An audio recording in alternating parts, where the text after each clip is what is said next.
Hey, it's Senthil here. Welcome to the Business and Society podcast. Every fortnight, we speak to a world-leading thinker to better understand the role of business in society. Joining me today is Michel Scholte. Michel is the co-founder of True Price and Impact Institute. Michel has some very bold ideas about the current pricing models we see in the marketplace and challenges some of the economic notions that are widely prevailing today. I sat with him to understand his work at True Price. Michel, a very warm welcome to our podcast and delighted to have you with us today. Michel, what is True Price? The name implies that something is wrong with the current pricing model. Well, thank you, first of all, for being here and for allowing me to share this. And it's a real honor. True Price.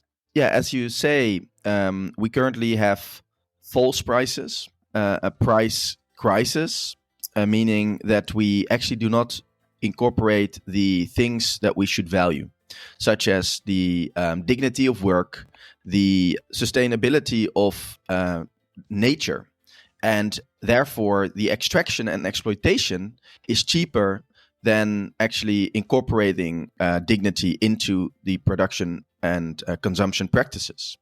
So even if you, for example, want to make products that are kind of more grounded in dignity, such as paying a wage that is sufficient for a family to get by, or such as not polluting, extracting nature. Even if you would like to, it's very complicated. And actually, your competitors, they may dodge this, they may not do this, and you are more expensive. So there's a huge penalty on more, I would say, superior products. And also for consumers, it's more expensive to buy products that are actually better. So I think that's very perverse. There have been decades of Nobel Prizes being awarded to this idea. But actually, we noticed that there's no tangible, concrete movement on the ground that makes this practical for businesses, for consumers, for governments. And therefore, we started True Price. Interesting. How old is this idea, Michel? We live in an era where there's a lot of discussion about inflation. You are proposing a counter narrative. For sure. I mean, this is not actually a novel idea, the concept of externalities. As I said, many renowned economists have been writing about this for 200 years ago, including Adam Smith, obviously, who considered this idea that, there should be some sort of moral foundation to markets. More recently, actually, Nordhaus for the social cost of carbon. But that was actually after we started this movement now that is it's 14 years ago, so almost 15 years ago. And that is now kind of making more waves, this idea that, we should incorporate the future welfare loss into current day prices to anticipate on certain costs that are not incorporated into markets. So there's lots and lots of thinking about this, and also more and more now policy frameworks, but still actual tangible consumer-oriented information infrastructures with transactions that is actually lacking. Well, let's unpack that in a moment. I got to know about your work from Nick Romeo's The Alternative. Nick also appeared in our podcast, and he argued that True Price is one of the powerful ideas to build a just economy. Tell us your story before we get in and understand the technicalities of the term True Price. Yeah, really, really special author. Let me just, indeed, kind of take it from where we started as a kind of myself and my good friend Adriaan de Groot Ruiz. We both, I think, were on a relatively young age struggling with that problem that I just shared. This idea that actually, if you want to make more, I would say, superior products for society, then it's more costly. And myself, when I was a teenager, well, we were relatively deprived, I would say, for Dutch standards. My mother, had 3 children, didn't have, the proper formal qualifications, education-wise. I was a journalist, and I think we would rely on kind of the food stamps, and all sorts of other kind of solidarity systems. And I said to my mother, "You're so smart. Why are we poor?" And she's basically, not literally, but she always stressed that, look, there's people really poor, and we are not that. We are not those people. We are really lucky to be born here. And she actually said we won the lottery. But if you really want to see poor people, help them out. And I was kind of taken, sucked into this. I would now call it a neo-colonial idea that African countries, they are really poor. And I went. I collected money with my paper job. Went to Ghana. Actually, when I was still in high school, 2 months, I was allowed to write a kind of thesis around this question.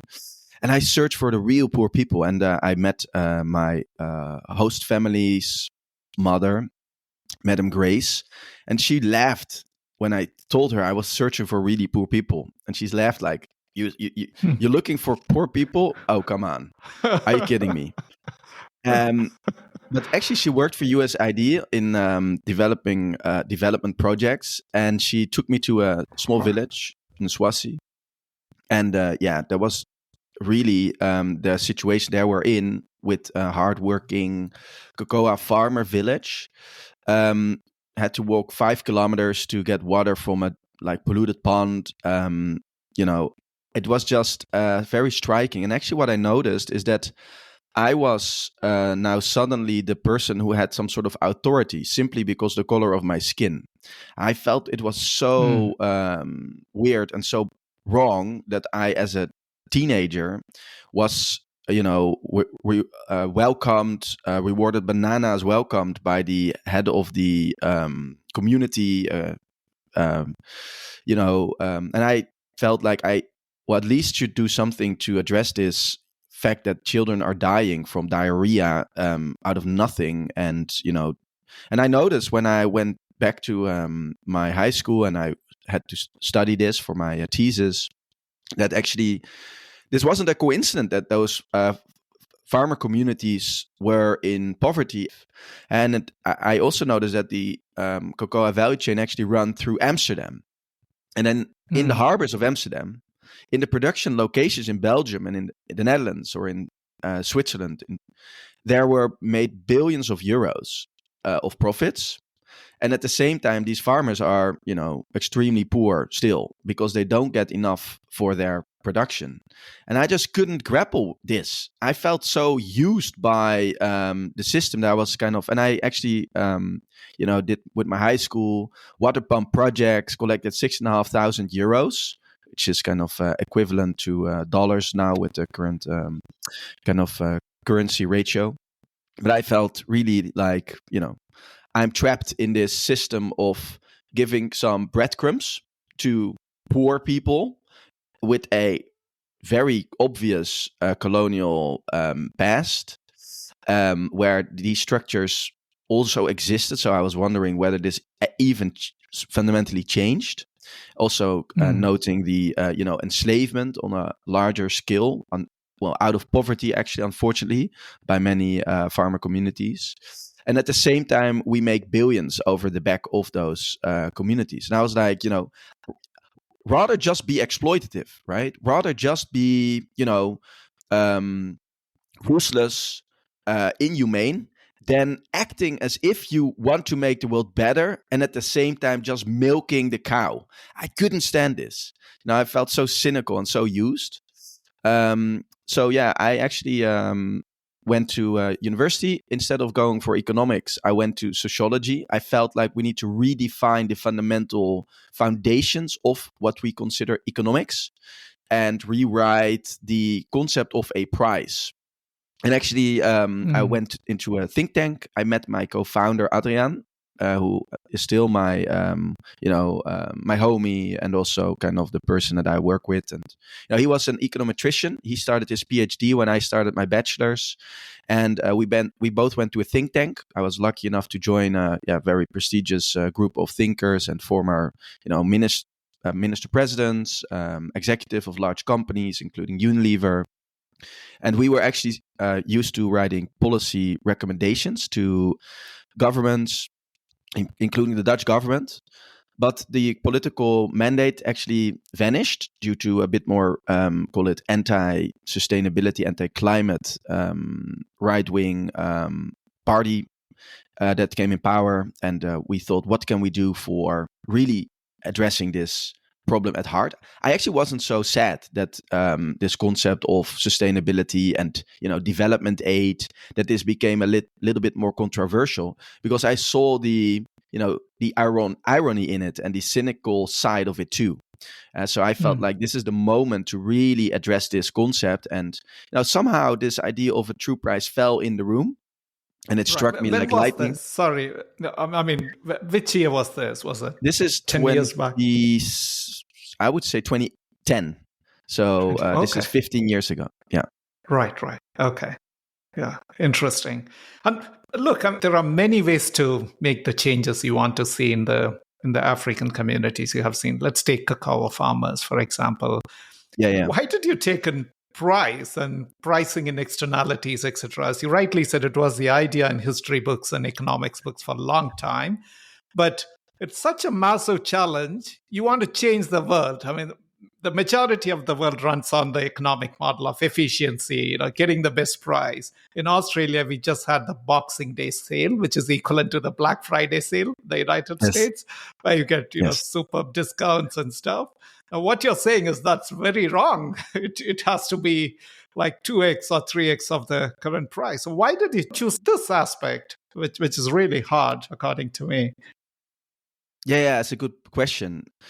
So ultimately, prices are actually very right in a way, right? And it's also a widely shared concept. And price markets have been successful in alleviating poverty and addressing lots of societal needs and individual needs for hundreds of years. And that is, just showing the power of markets and the power of prices. I mean, it's probably arguably the most effective way and a proven way to alleviate suffering. And that is, I think, why we are now in the world in a, I would say, unprecedented glitch of history, where we have the unseen flourishing of the human species. I think that's something to really bear in mind, that price markets have huge potential and have shown and proven to be a huge force for good. And sadly, if prices are kind of not optimal, not incorporating all the voices, so to say, and I can unpeel that onion a bit, but then those prices are univocal, are just ultimately serving one voice more than others, right? So prices should really be multivocal instead of univocal. And what I mean with that is that if it just serves the interest of a small group of relatively wealthy people, and also kind of some other voices, but not kind of addressing all the voices, all the people that are affected by those prices, then the prices can tragically also exploit. And so I don't think we should talk about, or I mean, you could, but it's not about the morality of the consumer, or that you should feel guilty because you buy a exploitative chocolate bar or a headset from whatever Black Friday or Black Friday aftermath, or that you are, a store that should somehow burn in hell. It's not about that. For me, it's more about the price system. If we adjust that, then the natural preferences of market players can actually also lead to well-being for all. Let's take a cup of coffee. Could you help our audience understand, if you walk into a cafe in Amsterdam, how much a conventional cup of coffee costs, and how much is the true price of cup of coffee, and why that difference? Definitely. So we worked with the largest kind of retailer in the Netherlands, who have a coffee to go, most popular coffee to go, arguably in the Netherlands, Albert Heijn. And we noticed that their coffee at train stations, for example, cost €2, equivalent to $2. Now, if you kind of incorporate, and this is a coffee that is mixed origin from Ethiopia and from Brazil. Beans that are cultivated by farmer communities and exported, ultimately processed in the Netherlands, and then kind of served in this to-go store at train stations. Now, in this whole value chain, unfortunately, there is, for example, in Ethiopia, child labor. People out of poverty needing to ask their children not to go to school, but to work in the fields. But also, we see under earning for farmers, not getting sufficient income, not getting a living income. But we also notice that there's carbon emissions due to the exportation, extremely polluting diesel, also microparticles floating in the air, giving people cancer, leading also to climate change, all sorts of pollutive extractive water extraction in scarce regions, not being replenished, not having drip irrigation, pesticides that are used. This sounds like total dystopia, but this is actually a relatively average cup of coffee that is served under a conventional label. No, actually, this in particular, this one was actually using a label, a certification. It was not fair trade, we looked into this value chain, and we actually were super surprised that there was a label there. It was basically certifying. Well, I would. It was certifying child labor. It was certifying the pollution to climate. No wonder that consumers are cynical. I think it's no wonder that consumers distrust companies. We know that from studies. There's huge distrust, and I think it's fair because trust is ultimately about: do you want to rely on this institution? Do you believe the underlying claims? And I think they're fair to say, no, we don't. We actually looked into the literature of this particular value chain, and we couldn't. The only evidence we found about this certification scheme is that they have some sort of forestry projects, but that wasn't attributed to this particular value chain. There was no link whatsoever to these farmers. It was basically some sort of proxy certification that worked with volumes, but we couldn't actually conclude that this coffee wasn't having these externalities, as they say. It's not internally to the price, it's externally. It's the burden, the invoice for nature is put to society. So we made the calculations and came to the conclusion that there's an additional, for this cup of coffee, 5 cents for €2. And you may think, oh, that's not so much, but it's actually a pretty high external, call it externality, because, well, the initial price, €2, it's pretty big additional cost, 2.5%. Now, if you would add also the milk, you have a cappuccino, there would be an additional 20 cents or so. And that is because there's lots of nitrogen emitted, monoculture, extraction, or kind of the death of species, birds, and others. And again, you may think, and this is European milk, you may think, where does this come from?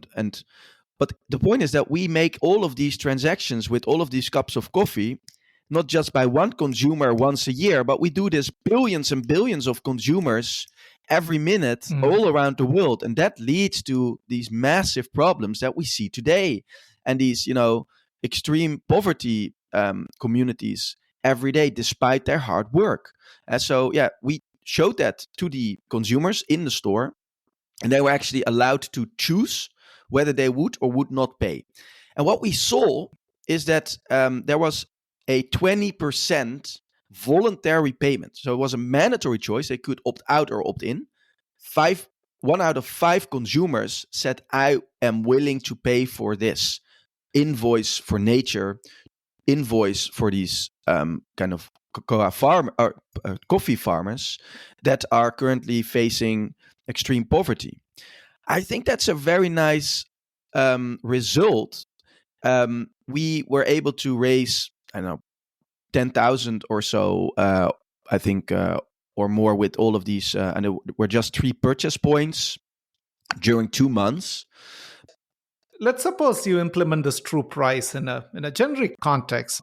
Who bears the cost? Is it consumers? Is it businesses? Where that cost is distributed, or the Yeah, cost yeah, of yeah. true price?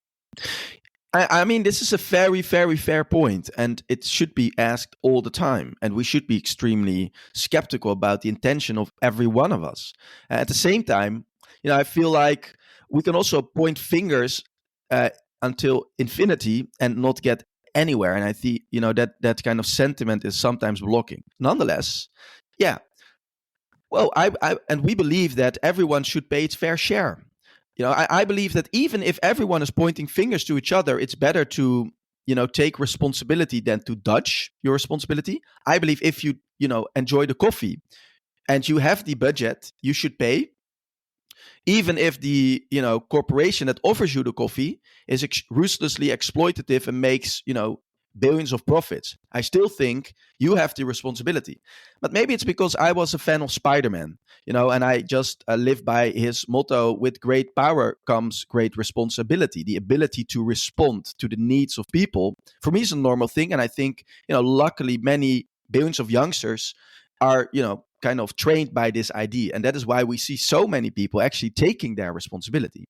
But, if you feel Mm. like, I don't want to be, the sucker here. I don't want to, indirectly pay for the profits of companies. I also believe we should have a choice. So opt out, or, make sure that the company actually incorporates the societal costs. The company should also do their fair share. Now, an illustration of Mm. that was in 2013. It's 12 years ago. Oh my God, time's flying. There was a Mm. red chocolate bar that sent an email to us. I was still a student. We were struggling with this idea. No one really took us serious. They thought we were crazy, making things more expensive. Professors said it wasn't possible. Retailers said it's against competition. There's even an entrepreneur from America who said this is a form of communism. You dictate prices, and we saw that system go bankrupt. So we were kind of struggling, and there was an email from actually Tony Chocolonely, and they're now a famous chocolate brand, but in those days they were very small, and they said, we want to get crack the nut of the call it sustainability of our beans, and we need some support, and you seem to have the calculation models for that, so help us out. And we did. We made the calculations, and actually we noticed that there was, sadly, for a bar that retailed, and it was premium bar, 100 grams those days, now it's 80 grams, that retails for €3, well, dollar equivalent $3, that there was still 80 cents of societal cost involved in the milk, sugar, and cocoa production. And that was 40% better than the alternative. And that was due to their certification. They were actually fair trade certified. But again, and they paid a fair trade premium, but it wasn't enough. And so they actually, based on these calculations, added 1.5 million euros to the purchase department to ensure that there was an average living income for these cocoa farmers in Ghana and Ivory Coast, based on the calculations, based on the data. So they added an additional premium to the fair trade premium. And they also, this cost was absorbed by themselves partly. And so they themselves absorbed some of this, but also they asked their consumers to chip in. And then they use this to kind of further improve their value chain. Now, what this teaches us is designing transformative programs to address the under earning and incorporating that into transactions. So transparency, transformation, transaction, that can be an eternal virtuous triangle we were able to make an average living income payment for those farmers that is kind of met, instead of having the poverty. And I know this is not perfect. There was still, it's kind of average, so there's still people below, and there's many and much less people above the living income distribution. But it just shows that you can actually do something, and companies can use it as a tangible tool, and they don't have to wait for their consumers to chip in. And also consumers, they don't instead of pointing fingers, they can just ask concretely of companies to improve this, to also pay their fair share. And also companies, governments actually, with their taxes, governments can actually also do their fair share. Interesting. Let's go back to that coffee example, Michel. You said the conventional coffee costs €2, and the true price of that, excluding milk, is plus 0.5 cents. And you also said when you piloted this, 1 in 5 consumers were willing to pay this or opt for this true price. That's very encouraging. I'm keen to know what's the kind of interest you're seeing with businesses. Who has the most power in the entire value chain, at least for some of the commodities you talked about? Yeah, it's a good question. And so businesses, what is their appetite for true pricing? Right. Now, I mean, there's no universal answer to that. It's really dependent on what is their target group, what is their product, and also what is their leadership, what is their regulatory context. And so it varies very widely what their preferences are. But let me give another example, and I would say a successful example, where we have one market. There's government procurement, and that is a very important market for business. 10% of kind of GDP exists of government spending, and in a way relations with businesses is a competitive and also strictly regulated context. There should be fair competition there, but governments can actually ask for certain criteria. And in 2014, and now this is it was ratified in 2016, the European Commission adopted their procurement law. And in that law, there's actually explicit reference to environmental costs that can be incorporated by public procurement professionals in their procurement. And there's also additional language on human rights.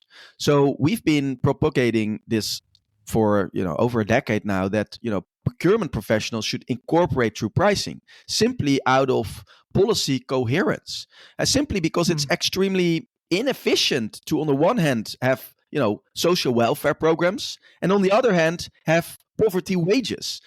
And you actually procure the cheapest, seemingly cheapest, and I would say falsely cheapest product that reproduce poverty through exploitative wages. And at the same time, you have social welfare or development projects. Like, how on earth can you make that make that type of policy? So, the fiscal authority in the Netherlands, they're one of the largest employers. They decided to, in their procurement of catering and coffee, ask the market, and that is a very big procurement. It's 8 years of providing 8-year contract, providing catering to thousands of locations, or hundreds of locations actually, and coffee kind of booth. And actually, the successful bidders, they have a plan to make their product true priced, their offer true price in the coming 8 years. It's a huge push to the market.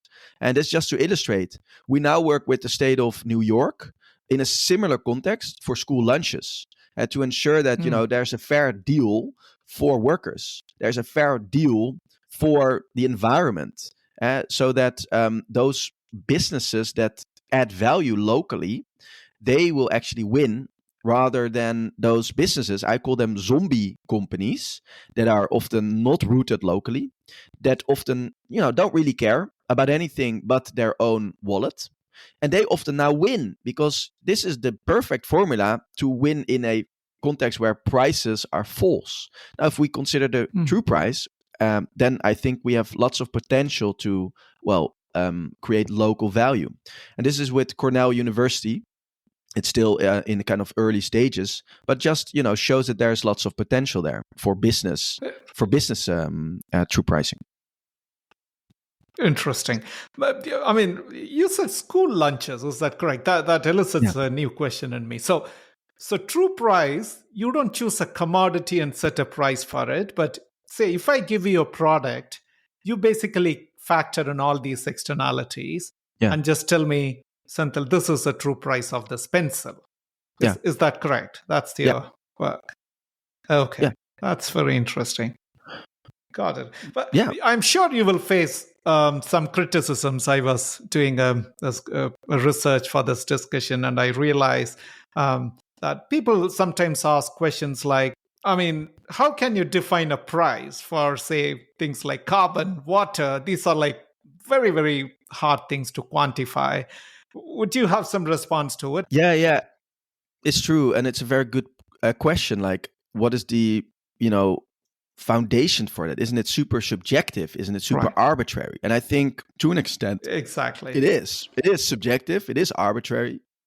And also, isn't it tragically, paving the way to hell, as Popper famously stated, with good intentions, because you actually, commodify things that shouldn't be commodified. You actually normalize things that you should normalize, right?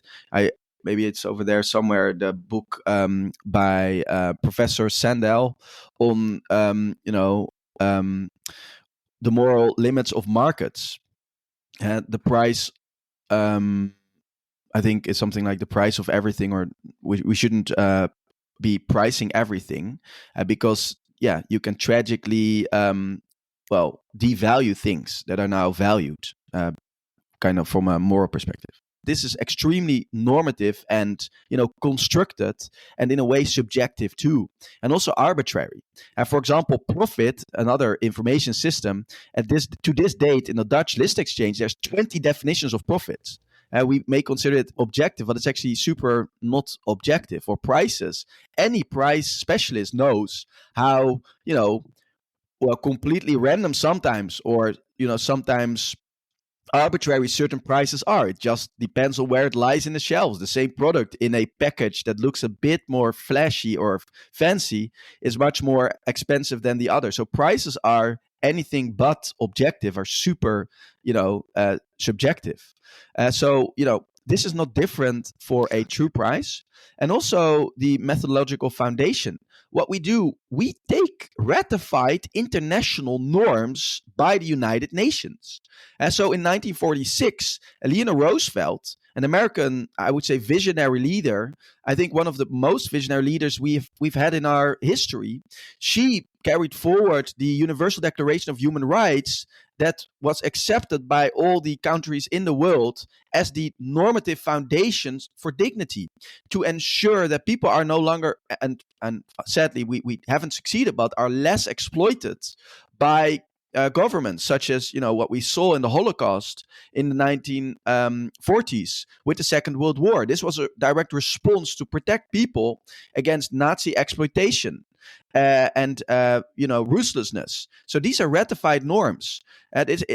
We can put it into the corner, into some sort of social justice, but it's not about moral high ground or some sort of higher cause. It's really the basics of dignity that everyone agrees with. Ultimately, human rights are protecting us against Nazism and all sorts of other extremely exploitative schemes. That was the foundations of these norms. Now, in the decades that followed, these universal norms, ratified norms, disseminated into conferences of parties for example, climate, for example, biodiversity, for example, labor. It's why do I position it in this way and I make this explicit? Because somehow I feel that yesterday, for example, Donald Trump was elected, stepping out of the climate convention. And we see kind of this universal backlash somehow in many countries around the world against these fundamental rights. But it's And that's because I think fairly so.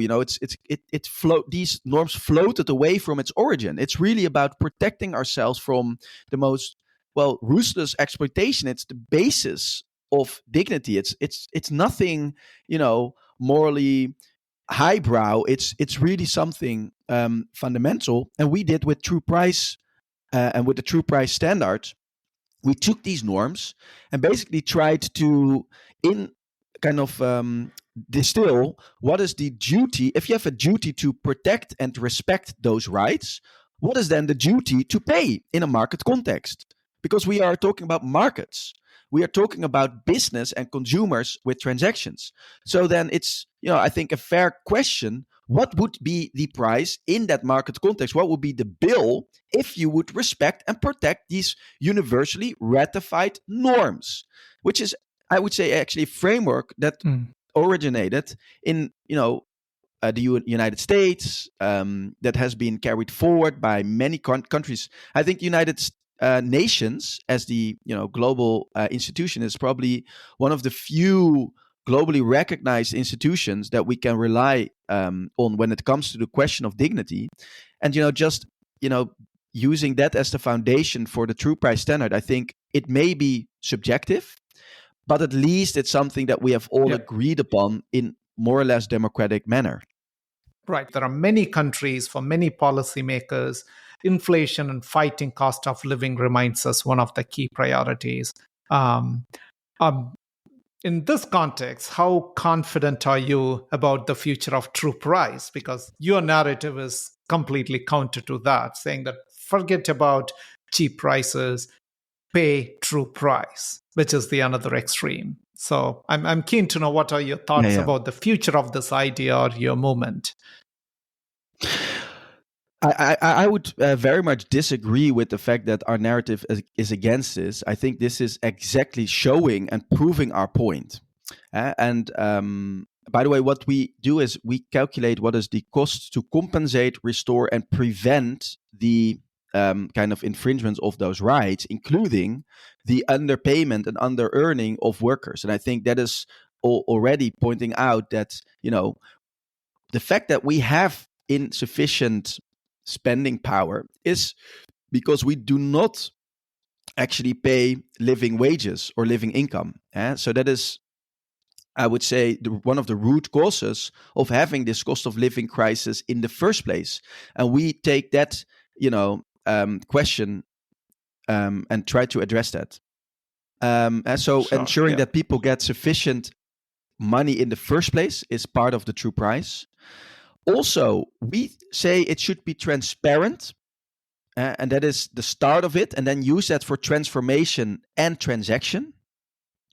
And then transaction is something, if that's possible, and it doesn't make, and that is really at the heart of our movement, if it doesn't make basic goods more expensive and less accessible. That is really important. We believe that you should actually adjust your price mix in a way that you make the more sustainable product more affordable and the unsustainable, or let's say more pollutive and the worst product, less, let's say, affordable and less accessible. So we turn it around. So we say it's actually a program that wants to make sustainable products more affordable. So it's exactly the opposite. We believe that housing, that mobility, that food should be more cheap, and that people should have a right to it as well. And that you can do with smart pricing by companies themselves. They can adjust the price mix. For example, extractive products, let's say a poverty banana that is non-certified, make that banana more expensive in the supermarket than the fair trade alternative in the supermarket, right? And then, because for the company, it doesn't matter where they take their margin. Let them pick margins on exploitative products and make the more kind of fair trade certified products, which have better wages, which have better nature, more kind of community-friendly nature arrangements, make those products cheaper. I think that makes total sense. And then if you do that for all the products, actually, that is not pricing sustainably out of the market. Now, there's many other things, such as government policies. we shouldn't forget that prices, as I said, is not free. It's actually something that is very much influenced by policies of governments. For example, in agriculture, there's in the world $600 billion of subsidies going mostly to income support to farmers. Now, this is not actually linked to criteria for example, paying living income, living wages, nor to ensuring that there's no pollution or exploitation of the environment. Only 50 billion of that is linked to sustainability. Now, if we use that budget for income support to those communities that aren't having sufficient income for sustainability, we can actually ensure that, for example, food is affordable for all. We made a publication in with a large consortium of scientists where we looked into this, and we noticed, and that is an additional point, next to subsidies, for example, healthcare expenditures due to, let's say, unhealthy and unsustainable food is a staggering 6 trillion US dollars annually. Now, if we would have more, and that is now seemingly expensive, more healthy foods, and we know that it is actually more expensive. And unfortunately, it's, I don't know, it's kind of 10 cents or so per person per day on average globally per euro. So it's kind of pretty big, call it cost addition that needs to be paid for more sustainable food. On average for a world, let's say, food plate. If you use that 6 trillion US dollars instead of spending that on healthcare, using that for supporting lower income groups for buying more sustainable food, that is, I would say, completely logical. It's policy coherent, and it can make food more affordable. Now, this is just to illustrate on food, but you can do all sorts of policy interventions by governments for all the other things that are now, getting completely out of control and making it impossible for people with not sufficient budget to have a basic, having their basic needs met. So that is, I think, the response to the cost of living crisis: smarter policies. I see. So the summary idea there is your intention is not to add further pressure on the inflationary situation, but rather price it accordingly. So the products that has worst negative externality should be priced out of the market. Most sustainable products become more affordable, so that becomes the norm. So that's a fantastic idea. Thank you so much for explaining that. Well, I know that we are a bit out of time, but I'll ask you one last question before we sign off. Would you recommend a book or two to our listeners? It could be on any subject. Well, obviously, The Alternative, I think, is a good one. Of Nick Romeo. I think that's a real, but obviously he has already been in your podcast. So I think that may have been already recommended. I think Mariano Mazzucato is a very important figure in the global discussion around economics. I think her book, many of her books, like The Value of Everything, for example, is very good. I think she addresses well the normative foundations, gives lots of tangible solutions to governments to address the kind of challenges of today's markets. And I think finally the book of Michael Sandel. I think The Moral Limits to Markets, What Money Can't Buy. I think that's a very nice book too. It's kind of a provocation. Also, people may think it's against what we stand for, but it's actually not. We also don't believe that everything should be priced.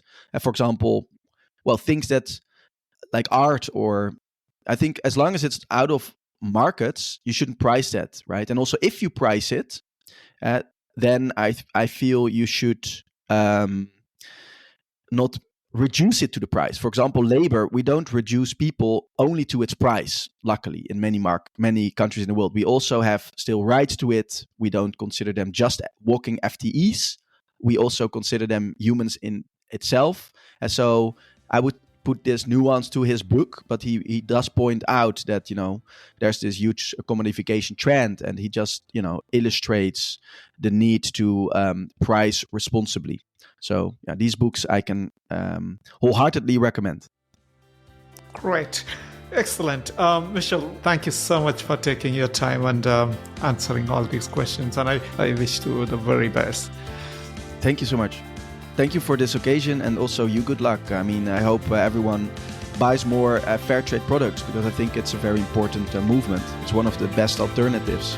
So keep pushing, and we will be successful, no doubt. It's inevitable.